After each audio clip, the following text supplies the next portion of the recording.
You love big weather. Well, I think a lot of us would enjoy some normal weather because it's been so abnormal as of late. But yeah, the wind is really the big story today. It's another impact weather day because of the strong winds. We've got a high wind warning up till 7 o'clock tonight.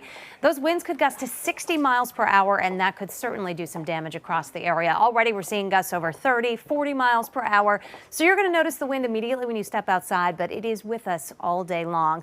Falling temperatures, the other story today. That wind is bringing in colder air, and by Saturday, that is when the cold is peaking around here. We're talking about wind chills below zero. So what a dramatic change. We were up in the 60s again yesterday. We did tie the record high in Boston, which was 63, and we're still in the 50s here, right along the immediate eastern seaboard. But you look just to the west, we fall into the teens, 20s, even some single digits showing up. So the cold is making a comeback here. And as this front continues to cross the area, that westerly wind is going to tap into that colder air and feed it in throughout the day. It's also bringing in drier air, so it's clearing us out. The shower threat is over. Clouds are actually starting to break across the area, and we are going to get back some sunshine today. You can see how we're down in the 40s already from Worcester on westward. Lawrence 53, Beverly 56. We've got low to mid 50s right now from the city down to the Cape. But again, that wind is going to bring in the cold. So look at the temperatures. By noontime, we're down in the 30s in Worcester County, still hanging on to 40 degrees along the coastline. But during the afternoon,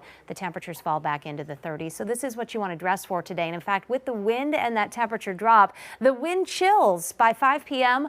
are below freezing despite the sunshine. So you really do want to make sure you're dressed for March today because it's actually going to feel like it. Tonight we're down in the teens and 20s. Skies clear to partly cloudy, and we should wake up tomorrow to some sunshine. Watching a storm to our south, but really it's this front here to the north that's going to drop down. It's an Arctic front, so it brings in wind and a whole lot more cold here for your Saturday. But as that front moves through tomorrow, we could see a couple of passing snow showers. It doesn't look like a big deal. I'm not expecting accumulation out of this, but during the morning hours, it's our brightest time. We get into the afternoon, mid-afternoon hours, you can see a couple of snow showers north and west of the city, kind of dropping on through as we get into the evening hours. And then once that front pushes on southward, the cold is with us here. Another impact weather day on Saturday due to these wind chills. Look at this on Saturday morning. If you have activities, you're going to be out and about. It's going to feel like it is below zero with actual temperatures only in the single digits. And we only recover into the 20s during the afternoon on Saturday with wind chills still near zero much of the day. So cold stuff on Saturday. We start to moderate on Sunday, and by next week,